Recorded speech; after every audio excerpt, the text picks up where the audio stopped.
Caring. Yeah. I took a nap today, right? I was reading through some stuff, and I saw that Sheldon Richardson got suspended. So I just, just threw that on my notes real quick. Said, all right, maybe we can talk about that because there's not really a lot to talk about. Yeah, in 30 minutes, I woke up 3 more dudes suspended. Oh, yeah. It was like, Sheldon Richardson, Rolando Blackman, Dayton Jones, and then Antonio Gates. Yeah, they hit him with the PED. Speaking of not caring, no one cares. He'll do his 5 games and come back like nothing ever happened. You know why? Yeah. Because I didn't take PEDs. I was taking holistic medicine. Funny how dudes don't get popped for holistic medicines in their second year in the NFL. It's usually those dudes that are trying to squeeze 2 or 3 more years out. Robert Mathis, Antonio Gates. Yeah. All of a sudden now, my wife was trying to have a baby, and I had to, shoot some stuff into my body. Okay, Robert. Mm-hmm. Okay. Yep. Okay, that's cool. We're going to dismiss the fact that you had the best sack year of your life last year. Won the Deacon Jones Award last year at the age of 52. Well, just dismiss that. You know what I mean? And here's Antonio Gates. All these young buck tight ends and caught up to him. He's no longer the queen of the ball. And all of a sudden, you get popped for PEDs. But no one cares in football. Who cares, dude? Like, no one's going to be like, we should put an asterisk on every touchdown Antonio Gates catches. Nah, because you know what happened? He'll come back. They'll have a game on whatever, NBC or Thursday Night Football. I don't know their schedule. And the commentators won't say anything about it. Like, they'll say he's back from suspension. They will not mention PEDs, dude. Trust me. It happened with Haloti Ngata when Kellen Winslow Jr. came back that time. Yeah, these dudes just come back and start playing. Ain't nothing happened. What you talking about? I was just on vacation, and I forgot we had a football season to start. But then... I'm here now. Right. Just show back up. Like, damn, Antonio, you were gone? We didn't even know. Yeah, no one did. Because it's football and it's PEDs, and no one cares about those two things together. But surprisingly, what they do care about is the marijuana. Sheldon Richardson suspended, and it's reportedly because of marijuana, which I already suspected, but then Pro Football Talk had an article about it. Rolando Blackman of the Sheldon Richardson of the Jets, and then Rolando Blackman of the... Wait a minute. That's not his name. Why did I write that? Is that his name? What? I wrote Rolando Blackman, but didn't Rolando Blackman play for the Denver Nuggets? The Dallas Mavericks. Mavericks, yeah. Well, Rolando McClain is his name. Yeah. That dude. Rolando Blackman is the dude that got banned from the NBA for cocaine. Right. That dude sprung out. So Yeah, I'm looking at my notes. It's like, wait a minute. That's not who that is. You just picked the wrong head. You right on point. Rolando McClain. I'm sorry. City, The Dallas City, everything. Oh, God. Oh, yeah, that sound that you're hearing, that's my brain queefing. If you're wondering, that's my brain doing that. No, you almost on it, though. No, it wasn't even the right sport, dude. It didn't have to be. Right city, wrong sport. It didn't have to be. And then Dayton Jones of the Green Bay Packers. He got 1 game. So apparently this is one of his did I save this drug policy? I meant to. Let's see here. 'Cause I wanted to actually tell you guys what the new drug policy actually is in the NFL. And because I'm smarter than the average bear, I did. Okay. So for marijuana, we'll just talk about that right now. They've actually upped the threshold.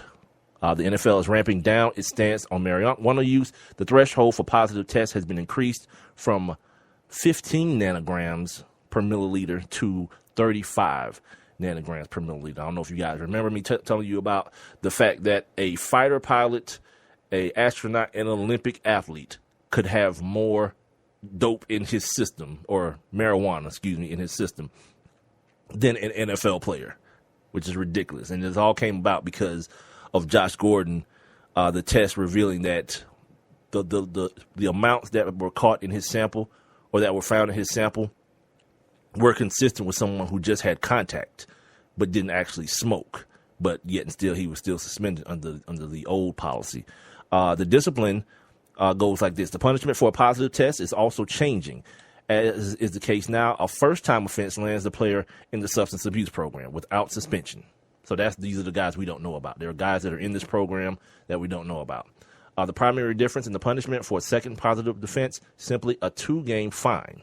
So that's your second offense. We still probably wouldn't know about that. That wouldn't be reported.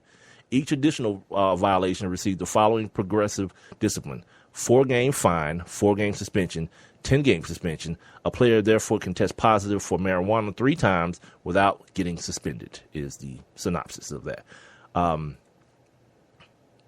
So then it goes back to an article. I take you guys back to an article that I saw. Wow. It was either Friday. Is it on here? June 30th. What day was June 30th, Rob? Friday? Sunday. God, I have no life. No, the Tuesday. That was Tuesday. Okay. I was like, look at me. I'm reading this crap on Thursday, on Sunday. So you're going to get a kick out of this, Rob. Who wrote this, by the way? Mike Freeman, who's now writing for the Bleacher Report, formerly of CBS Sports. He sat down and talked to the original Dirty Bird, not O.J. Santiago, Jamal Anderson. Yeah. About marijuana in the NFL. Seems like I don't do no marijuana. That ain't my drug of preference. I'm a Dirty Bird. Hey, man, I do cocaine on the back of toilet bowls. Yeah, you can kind of assume that if a dude does coke, he probably does weed. He probably. I'm on the sauce again. Look, dude, this is pretty much my norm. I don't know where you've been for the last, 4 or 5 weeks since we've been doing this live. Yeah, this is pretty much my normal, my baseline test here. You know what I mean? This is where I'm going to pretty much reside normally. He talks about prevalent use of marijuana when he was in the game. He said it was used for enjoyment, but also treatment for aches and bruises caused by professional football. He says, quote, when I played, 40 to 50% of the league use it, end quote. We always talk on the show about Dr. Sanjay Gupta and his newly found, for lack of a better word, infatuation with the science behind marijuana, or cannabis as they call it medically. And one of the things that I found out recently, because I'm someone who I'm very interested in where this whole this phenomenon is going. From the medical side of things, Mike. From just like people like this who are self-medicating. I'm very interested myself, man. Well, here's the thing that's very important for people to know, that there is something called a cannabinoid within the plant that does have an adverse effect on 2 things: on exactly what Jamal Anderson's talking about, inflammation, injuries like knee problems, and it secretes the same substance that it limits the substance that your brain secretes when you have a head trauma, aka a concussion, and limits the long-term damage. It's been shown to limit the long-term damage of said concussion. So there is for all this foolishness, and I call it foolishness at the end, because here's the thing: the NBA don't even care. They don't even test for weed. You know why? Yes, 80% brothers with a bunch of money and a bunch of time on their hands. You start testing. If they ain't gonna do nothing else, they go smoke some weed. Yeah, you start testing. It's 12 dudes on the team. Yeah, you'll see teams showing up with Mike Miller and Matthew Dellavedova. Whatever. Mike Miller, he smoked too, so I'm not just gonna say that. And just because Delly too. That's what I'm about to say. Delly too. Maybe not the old Australian. He's a coffee man himself. He's an upper, not a downer. Seems like he's more on the side of the uppers. My point is, overall, not to split it down racial lines, but so you say dudes, he's on cocaine? Maybe. I don't know. Dudes, you'll see teams not being able to get their players, get teams on the floor if the NBA started testing for this kind of stuff. Oh yeah, no doubt about it. I can remember seeing Rod Strickland and Mookie Blaylock and don't get me started on Mookie. What's the boy name? Oh my God, what's the dude's name? Played for Detroit. I don't know. Ben Wallace? Rick Mahorn. Rick way Mahorn. Back in the day. Okay. Yeah. Okay. And Rasheed Wallace. I mean, I'm just going around, my mind is just allowing me to think about all these dudes that I remember sitting out on the corner being like, damn, are they high? Like, I was like Mookie and Rod Strickland, like, dude, it wasn't no secret. Like, them dudes were out there, they were stoned out on the court. But, like Mookie, the story's been out about Mookie, about him being a drunken addict. Jamal Anderson goes on to say, it's at least 60% now. That's the bare minimum. That's because players today don't believe in the stigma that older people associate with smoking it. To the younger guys in the league now, smoking weed is a normal thing, like having a beer.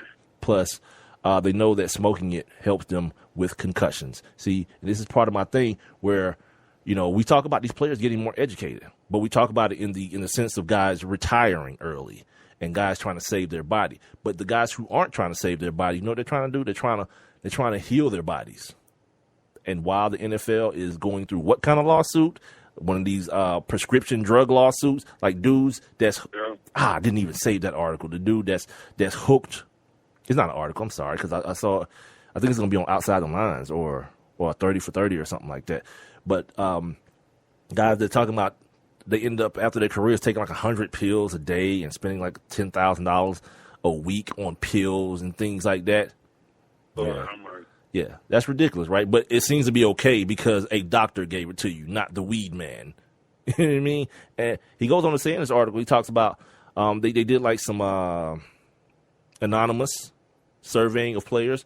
And like guys got sense. Like ain't nobody going out on the field high. Because first of all, you play a violent sport. So the last thing you want to do is get caught slipping because you're not paying attention. And then your career ends anyway. So guys understand, like, there's stories of the dudes who spoke in anonymity was like, no, I go home, I have a room that has my sports memorabilia in it, and it has my weed in it, and I go upstairs after a hard practice, and he talks about the hardest day usually being Wednesday, the hardest contact day, or after the game, and I smoke while I'm watching Sports Center or something, as opposed to some kid or some player going out and getting hammered drunk, hopping in a car and killing his best friend. Because that happened. That's a real thing. You feel me? The NFL is going to have to wake up at some point and realize that MLB, they don't give a damn. I mean, they try to act like they do for the dudes that ain't making no money in the minor leagues. But in the major leagues, no one cares. Like, you got to get caught with weed. Like, you got to get caught smoking weed, like, out in left field while the pitcher's warming up. Right. For them to do something. Passing the blunt around out in the outfield. Right. Like, the NFL is the only one with this huge, still old-time stigma on marijuana and costing dudes money and suspending dudes for like, think about it. We think about 4 games, but this ain't baseball. This ain't basketball. This is a quarter of your season. You feel me? This is the equivalent of 20 games in basketball. 4 games. And it's not even a sport where you can just come back and play. Like, you got to spend some time getting your body back acclimated, because think about what you've done. You've gone through, the suspension allows you to go through the preseason, so you can play in preseason games and practice, but then you're banned from the facility.